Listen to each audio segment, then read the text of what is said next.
So in this video, we'll look at the integration problem here.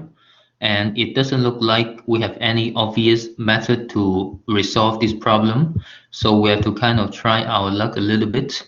And because it's a product of something, so we just have to try our luck. For example, if we are trying to use integration by part, so we basically need the U and V, right? Because we know the integration by part formula is something like this.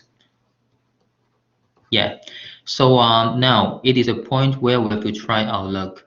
And after trying it a few times, I claim that we can use U be this one and the V be the remaining function inside the integral. Yeah. And based on the integration by part formula, we definitely need the du and also the v. And for the du term, we are differentiating this function x times e to the power 2x. So it is clearly the use of the product rule in the differentiation. So it's gonna be this function if you do it properly for the differentiation of x times e to the power 2x. And for dv to v on the second column here, please recall that it must be an integration problem from dv to v. So essentially, you are integrating this function.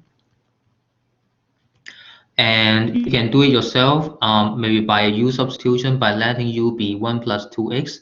But anyway, I can tell you that the answer should be this one. Yeah, for the v. So now we know the v, and obviously we know the du here. So we can apply the integration by part formula. And as I said, we have to kind of try our luck a little bit. For the u, we know it is this term, and for the v term, it's minus 1 over 2 times 1 plus 2x. So this is v, this is u, right? And for the second integral inside the integration by part formula, it's minus the integral of v times du. V is actually this term, right? And du is actually this term here. And we have to see whether we can simplify this integral. I hope so. And let's take a look. It is a common factor for the two terms, right? So I can write it like this. And that's the point of using the integration by parts here. I hope you can see that. Why? Because you see, this is a common factor we can cancel out. And what does it mean? So it means that after canceling this factor, 1 plus 2x, we can write the integral as the whole thing is minus minus, right? It becomes plus. I push the constant half to the front of the integral. So inside the integral, we simply has the function e to the power 2x here.